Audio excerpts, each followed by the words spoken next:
Alrighty all, welcome back to the channel. Of course, my name is Tommy and this here is Licensed to Griddle. So look, today's show is going to be a first for me in a long time, as I am basically going to cook it live. There will be hardly any edits throughout that cook.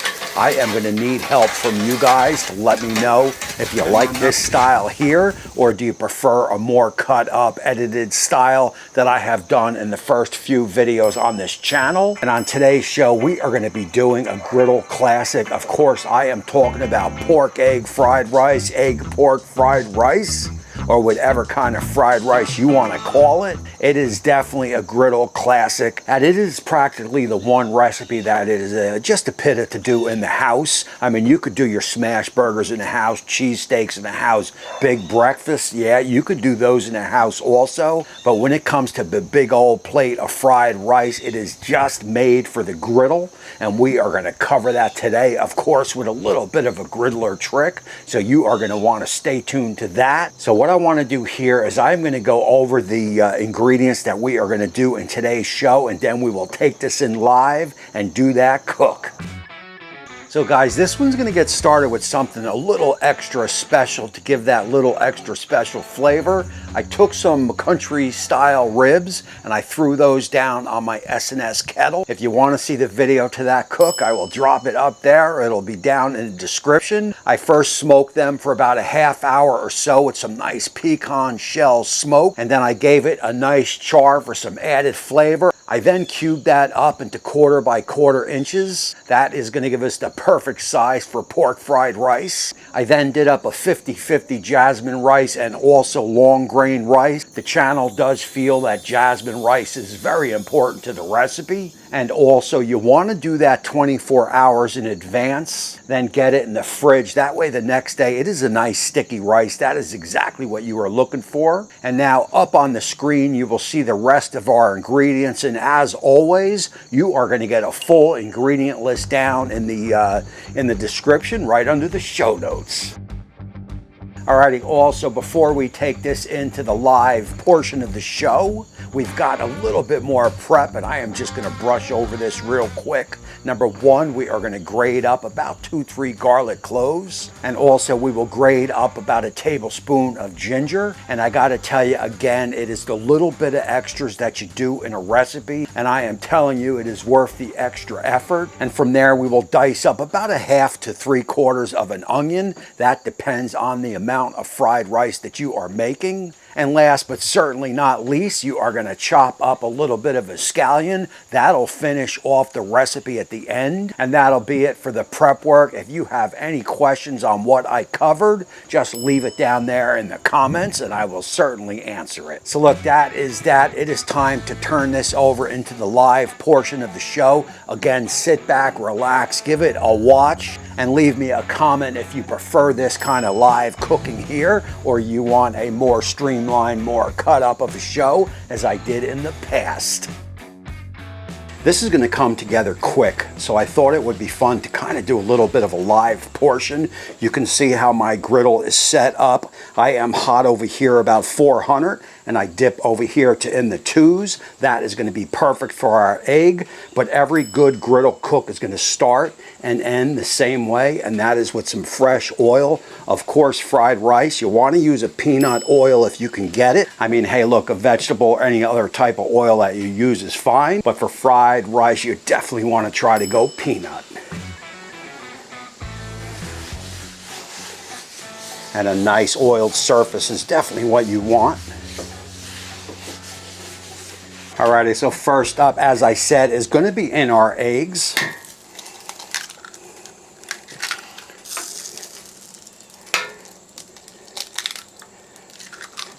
And I'll just throw those over there. The cat will get them. And one more check of our temperature over here. It says we're 330. That is going to be just fine.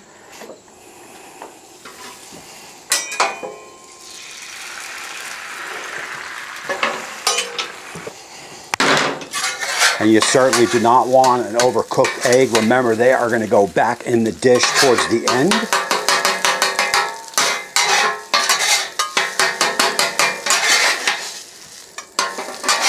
And I think my man Scotty would be okay with that.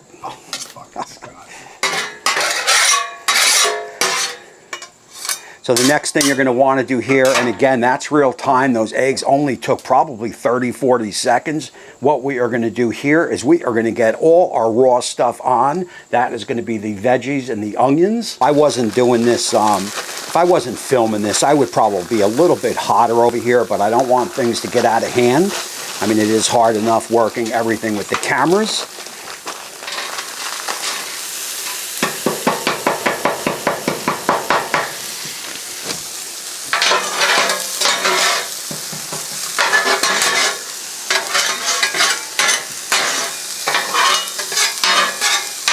And we've got some runaway peas. And of course we want to introduce a little bit of fat into it with some butter. Now I will take these and just kind of move it over here to where I'm a little bit more hotter. Now, one thing to keep in mind, I am not going to go with my ginger and garlic yet. You definitely do not want to burn it. You want to just get it on for about a minute or two before you mix it in, and that way you will release some of the oils in the garlic. And as you can see, we've got a nice mix of carrots, peas, and onions. So I'm going to take this and move it over here. It'll still remain cooking a little bit at probably 300 right here, but what I want to do is I want to get the rice, I want to get the pork, I want to get that on. We will bring it all together, and all that is going to happen pretty quick. First up is going to be your pork. Now remember, again, this is already cooked. I am just looking to heat this through. I will bring this up quite nicely. We will get our rice on.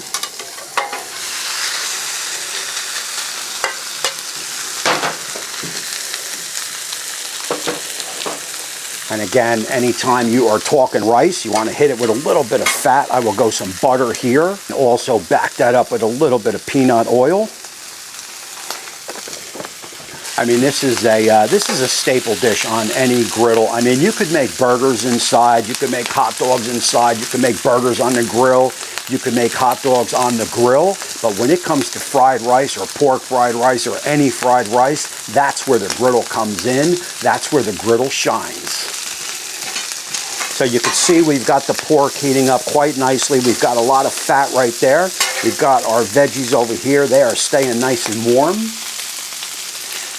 And of course our rice is going to be over here. So basically what I am going to do now is I am going to season up this rice with a little bit of pepper. Of course, fresh cracked black pepper. Now I don't feel salt is really needed. We've got some salt here on the pork. And we've also got some salt in the liquids that I am going to introduce in a couple seconds. So basically from here what I am going to do is I am going to start marrying all these three.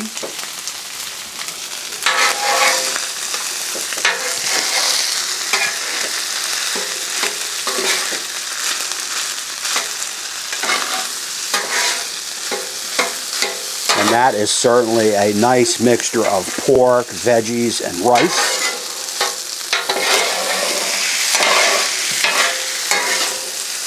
Now this is certainly pretty hot here, so what I am going to do is I am going to move this over to the cool zone, because it is time now to introduce a little bit more flavor, and that is going to be in our ginger and garlic.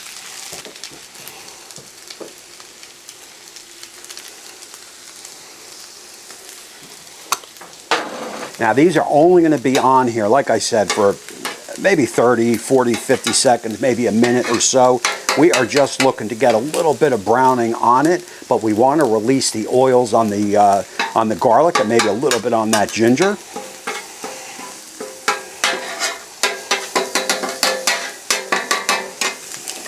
I'll tell you, for me, it is the little bit of extra, like grinding out the garlic and the ginger, that's just going to add a little bit more flavor. I mean, you can chop it if you'd like, but if you have one of those little, whatever they're called, I don't even know what they're called, I call them grinders, just kind of grind it out and get all that. It almost liquefies it on the griddle.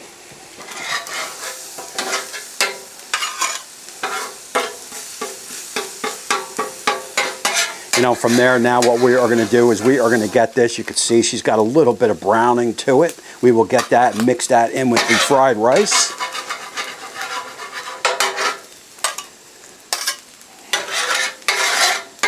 Now here is another little bit of a restaurant trick. We're going to deglaze this right now. You've got a lot of flavor on here. This is what I used to do in every restaurant that I worked.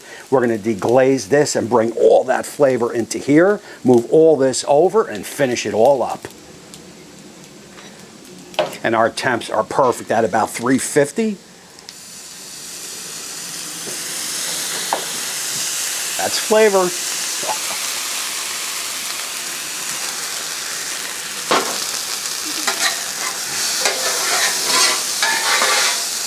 There you go.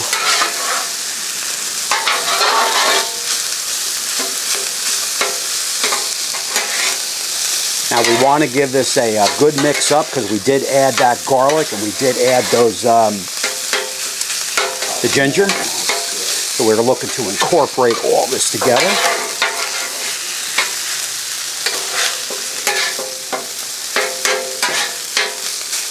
And now what we want to do here is we can get the rest of our liquid in. And again, full ingredient list can be found in the description right under the show notes.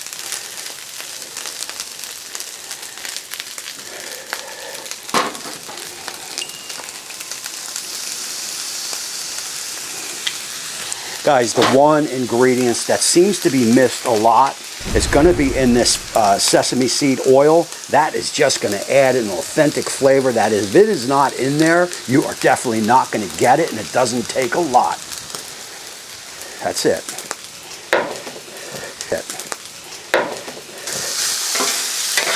A nice mix. And of course, how could we forget? It's fried rice after all. Want to give this a nice little chop. These eggs are cooked perfectly. Get that in there.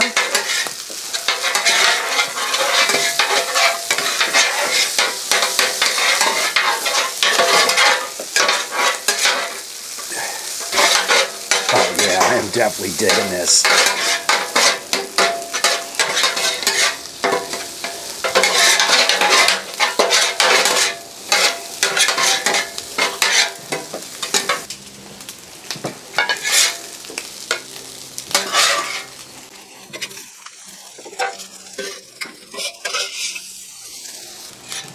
Guys, right here is going to be your authentic fried rice. I don't care where you go, unless you go right to the mainland to get it. You are not going to find a better fried rice than this at your local Chinese place or wherever you go to get it.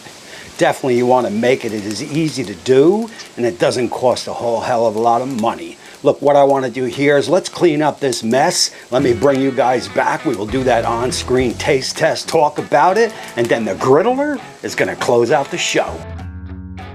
So that was certainly a hell of a lot of fun, man. I definitely dug doing it live like that for you guys. That way you can get a real feel. Leave me a comment down in the description if you would rather a more cut up type cook like I've done on the first few videos, or do you definitely dig the live portion of the cooks on that? And of course, anytime you are doing a live cook, I've got 3 cameras here. I've got a black lab that is looking for every piece of food that hits the shack floor. You always take the chance that you are going to forget something. I forgot the scallions here, but look, the trick on those is I've seen some people add them during the whole cooking process. That just brings a bitterness taste to the food, in my humble opinion. I'm not saying that is wrong. Everybody has their own method. I just like to do it in the last, I would have probably put them on in about the last minute of the cook, and that will just kind of heat them through and leave that bitterness out of it. I sprinkled them on towards the after I plated it up at the end. Oh well, that is just the way it is. Let me go on in for that taste test, and I could tell you, man, because I just took a bunch of snaps. Me and Molly have both been enjoying this, although she can't have too much as it is too salty for her. And of course, anytime you are doing fried rice, why not hit it with a spoon, right? So guys, look, right off the bat, I could tell you, I love the pork in this dish. You saw the video. I did it on the S&S with some pecan smoke, and that is giving it a very distinctive flavor. A little bit of smoky in this fried rice. And if you like smoke as much as I do, you know that is a 100% win. You know, the toasted sesame seed oil in there is key. That just adds a whole other layer of flavor. If this is not in there, obviously you're not going to get it. And of course, the soy and oyster sauce all brings it together with everything else. Man, that is going to close out this show. This is an authentic pork fried rice, or as authentic as I know how to make it. So look, I appreciate all you guys for watching. If you like what you saw here, man, please hit that subscribe button and ring that bell. That way you get all the uploads that the channel does. I'll be doing some lives. I'll be doing some giveaways. I got a whole slew of stuff happening on this channel. So you are definitely going to want to take advantage of all that. And again, my name is Tommy. I guess I am the Griddler. And until next time,